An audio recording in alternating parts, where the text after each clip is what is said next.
Hey everybody, Tony D and Little Joan here with a Hollywoke hot take. But before we get into it, I just have to announce that after the era of the Shaggy Joan, and then there was the shaved down Joan, the Mohawk Joan, the regrown Joan, and now the floofy Joan has arrived. Look how floofy, look how fluffy doggy is. Here.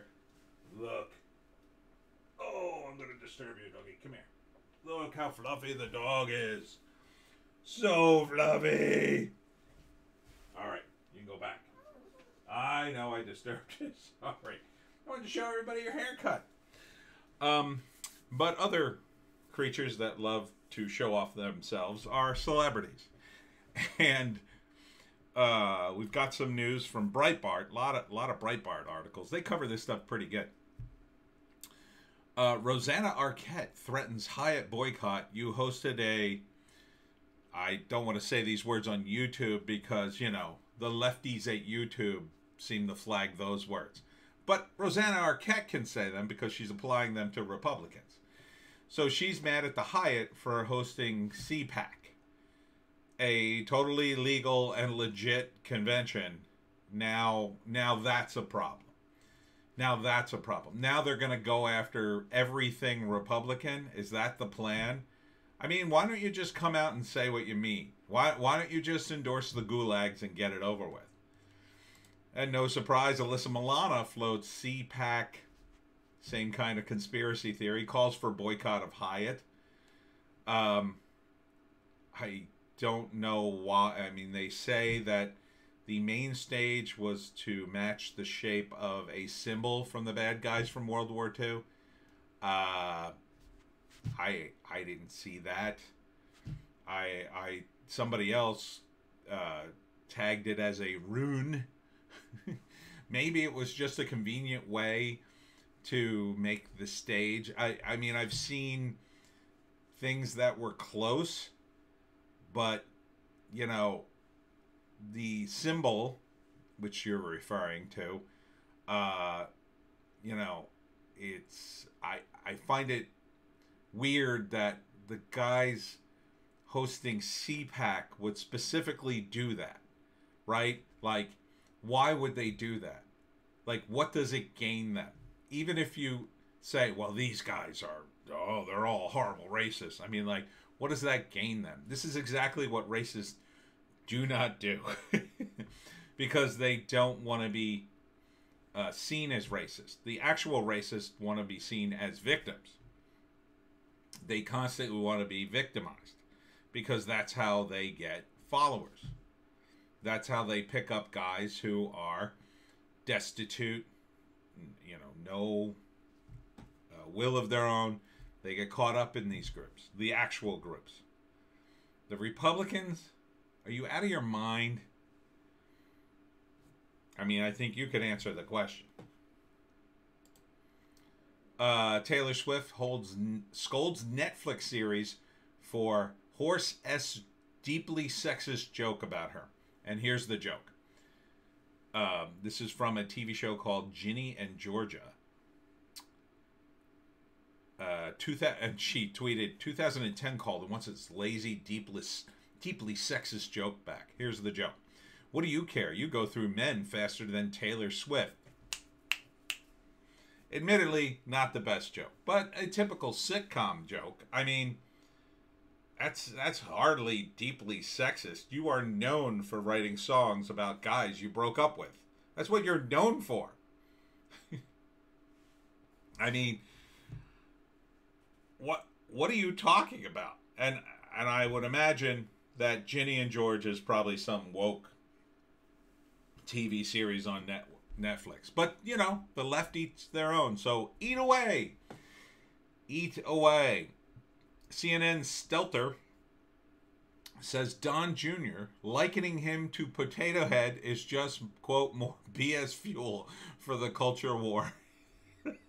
Oh, Brian Stelter. Brian Stelter is upset, everybody. Oh, and he's got a picture of Mr. Potato Head next to him. I mean, honestly, how much of a weak human being do you have to be to call this out on national television? Like, oh, this is bad.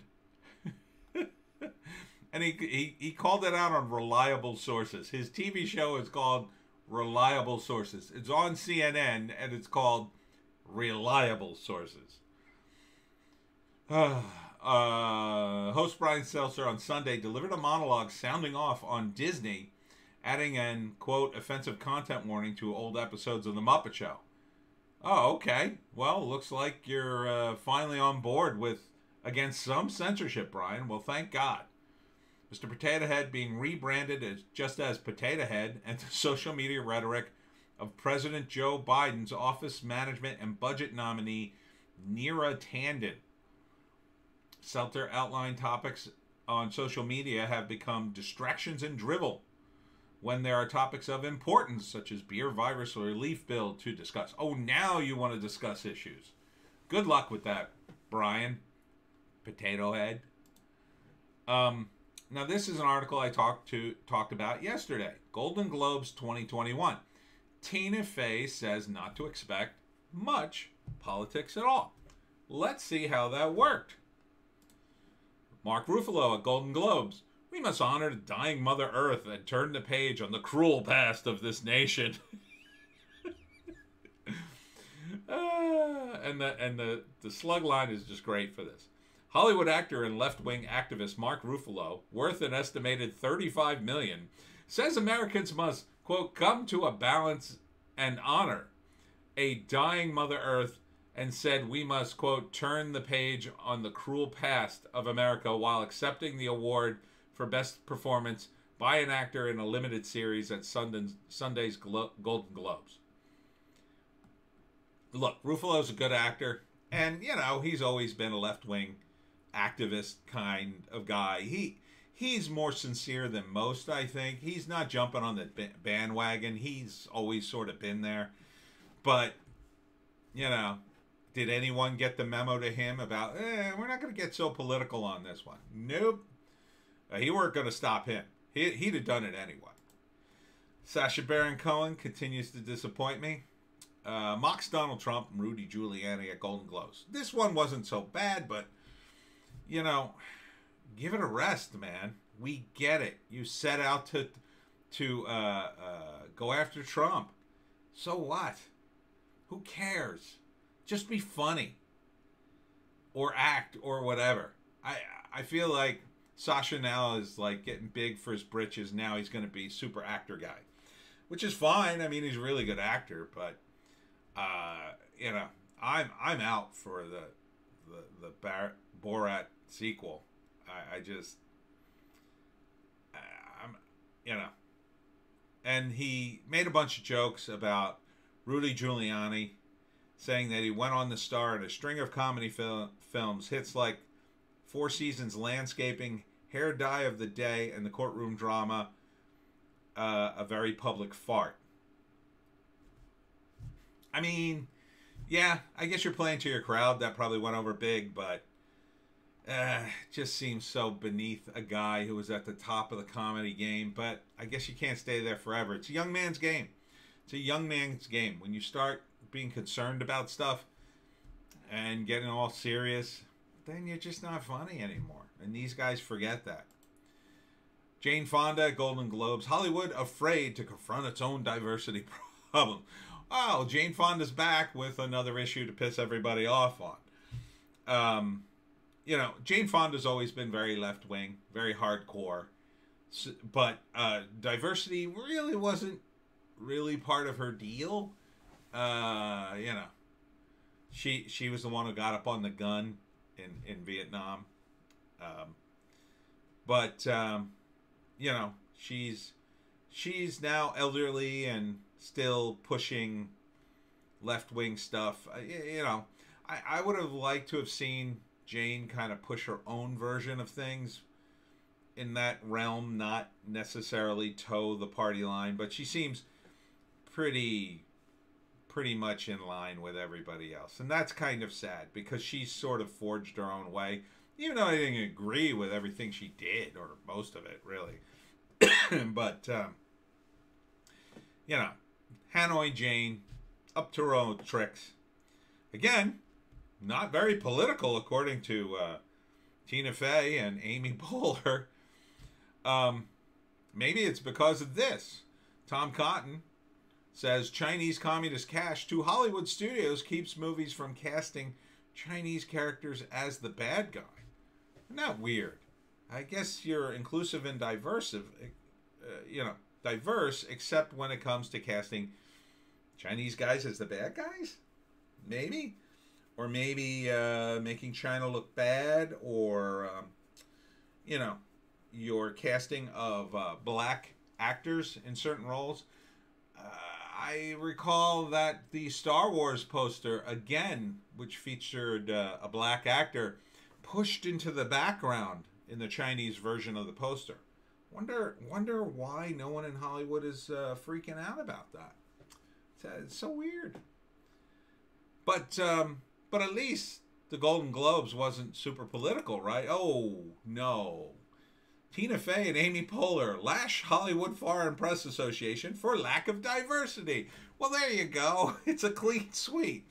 Not only did everybody on the show get super political, but the host, who said they wouldn't be that political, got political. And yes, whining about diversity is political. I guess it's funny to the people in your circles, but most people are just sick of hearing about this BS, and it is BS. But hey, attack the foreign press. That'll help your ratings. That'll help unite Hollywood. Please. Go mock the organization that the Golden Globes is really kind of based on, right? I mean, Ricky Gervais knows how to do that, not you two. So, I mean, I guess you can pretend like you're the funniest two gals in Hollywood, and I guess kind of you are, but this is really sad to me, because they are pretty funny. I mean, Amy Poehler, definitely, but everybody's getting so woke in Hollywood. It's killing comedy. It's killing it. And here's the joke, so get ready to laugh. The HFPA is made up of around 90 international, no black journalists who attend movie junkets each year in search of a better life, said Faye. So let's see what these European weirdos nominated this year. Okay. It has no black voters amongst its 87 members. Who cares? Who effing cares? No one cared about the Golden Globes until Ricky Gervais hosted it, because he was funny and entertaining. Because he called out Hollywood for what it is. A bunch of preening narcissists. And I say that as a preening narcissist. So, this is just really disappointing, because you see so many talented people out there, and they're just caught up in this too. And it just goes to show you how this wokeness, it doesn't spare anyone. You really got to gird yourself against this, because if you don't, it's so easy to get caught up in the logic of it. I thank God every day now that I didn't make it in Hollywood, because I'd be there, probably, fat and coked up, out of my mind, spewing this nonsense just to stay relevant. And it's sad. It's sad to watch them do this. And in the end, it's going to hurt their sales, because you got 75 million people in this country who are, at least 75 million, who are sick of it. And our numbers grow every day.